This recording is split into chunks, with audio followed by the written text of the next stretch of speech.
What's up, guys? I'm 47. Welcome to Watch for the Plot. Subscribe for more content coming your way. Also, like the video if you like the video. So today we're reviewing a show called Spotlight, a 2002 animation, and it's basically we're following this trio called Twinkle, led by Emiko, who is trying to stardom, trying to be the next K-pop idol group, whatever J-pop. I guess this is a Japanese animation. And given the type of shows I review, you know, the hentai and shit, since it's tied to the music industry, they're going to use the fact that a lot of music industry bigheads, people like Kojima in this series, they take advantage of girls who want to become prominent, putting them on, but they have to take something off. You feel me? It starts off with the Asayama Group, the recording label, who owns Twinkle, the three people in it, Erika, Sari, and Yuna. And the manager of the entire label is named Emiko. Now, why is Emiko in that position? Well, she's in that position because number one, her daughter wants to be a massive big hit. And also because her husband, who happens to be Misaki's father, owned this record label and passed it on to her when he died. And so now she has this burden of debt to see his desires fulfilled and just go through with it all. Now, Misaki was giving her consultation, basically telling her, drop this shit, cut this out right now. This isn't worth it. My father wasn't necessarily the best businessman in the world, so we should just jump ship right now. We still have the chance. And then Emiko, of course, she says no, she wants to see Sori shine. And we are basically seeing her go through a Joker-like phase. She loses everything and just snaps instantly. よく来てくれたね。大変だな、君も。せっかくレギュラーの座を掴んだというのに、みんなに逃げられてしまう。Now, how does she lose everything is the question you're probably asking. Well, when she was given the company, it had $100 million in debt.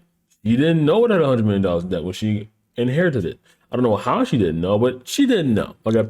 And when confronted with this massive problem here, she has literally two options.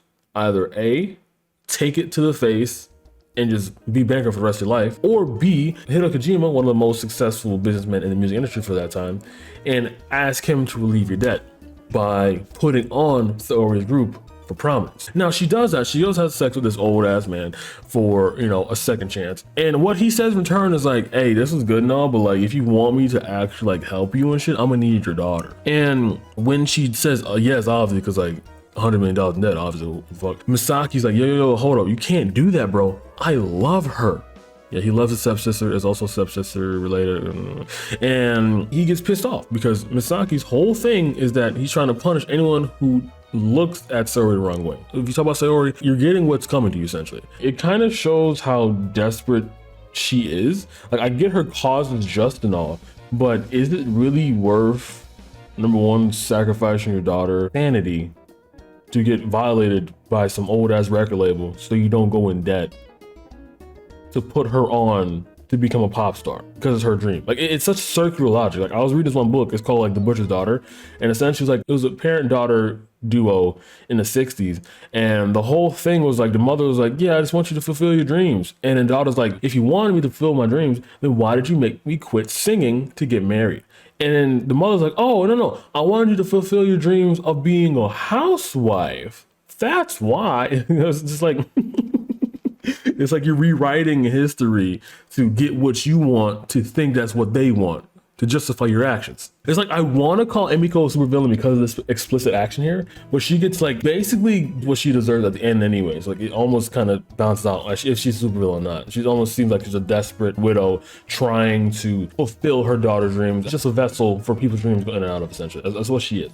And while that was happening, we flash to Twinkle and lovely ladies debut at an amateur pop star show. And this basically is a tester to find out which is the more, it's like oomph when it comes to pleasing the crowd, right? And the rival group, as I mentioned before, called Lovely Ladies, their manager just doesn't give a fuck. You do anything for that guap fettuccine, you feel me?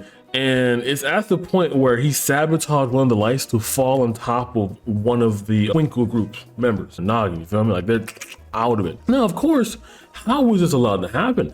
How come the manager, Masaki, didn't see any of this happen? Well, it's because the manager for Lovely Ladies foresaw Masaki being a horn dog and had one of his trio fuck him so he wouldn't notice anything going on backstage with the Twinkle setup, and that's a light fixture fell on top of him. So basically, Masaki being a chat ended up having him getting pussy thrown at him, thus he couldn't help his own group, thus fucking his bag up. So that's insane. And once that happens, Erika and Yuna confess that they both loved him after he tortured them for bullying Saori, which I mean I find funny, right? It's a Stockholm syndrome thing, right? Like, you get blackmail, tortured, you're next door to him, and then you're like, well, it was kind of good though. And then they have sex with him, and then they just leave. They leave. They didn't really say why they leave, but Erika left because she got a fucking light fixture that fell on top of her. You know what I mean? It's like, it's kind of excusable. But yeah, so the group was basically breaking apart after scene while Emiko was trying to build it back up, was trying to get them on top. And then when she finally does have everything set up, she finally sends Saori to Kojima to get ran through, they all leave. Because number one, Saori is going to hate her mother permanently because of the fact that she sacrificed her for the sake of her dreams, which is okay. And number two, she has nothing to put up to show for all the sacrifices that Emiko has made. Like, Emiko has done some wild things, some change pretty much. And the only thing she has left is the same thing put a group on. Now, when they were going at it, Kojima reveals that, oh yeah, I killed your husband, by the way. I killed him because like I was in love with you and like he took you from me. So like I kind of had to do it because I was mad. Like I'm a rich motherfucker and I can't have what I want. I gotta go take it. And then basically, you know, snapped blank pupils. Emiko's like, I don't care, dude. I knew you killed my husband the entire time. I was just doing this because I know what it takes to be a pop star. I was once a pop star. I had to do some freaky shit, and to see it not once pay off is kind of depressing. And it ends off with a kind of happy note, with Saori and Misaki becoming a couple, stepbro stepsis couple, by the way, lol. And they are now focusing on making Saori a goddamn superstar.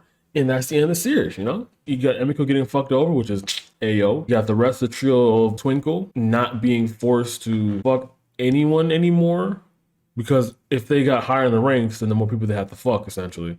So that's good. And you got Misaki, who finally can stop being a Chad and fucking everyone in this vicinity and be loyal to his stepsister, Saori. And isn't that such a beautiful series? Wasn't that worth explaining this? Wasn't that worth watching all 60 minutes of that content just to get to this final ending where everything is happy and nobody has PTSD and nobody is scarred and nobody has Stockholm syndrome? Isn't that such a wonderful feeling?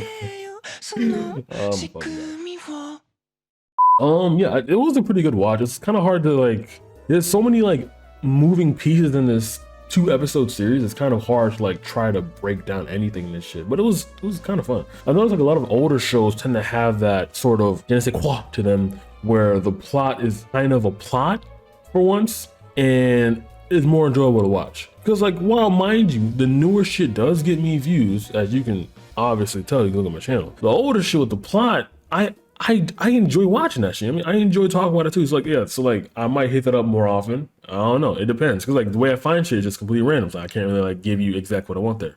But yeah, that was it. That was Spotlight, yeah. Moonlight, yeah. All right, guys, I don't have an outro, but I did one matter because I'm gonna find the video.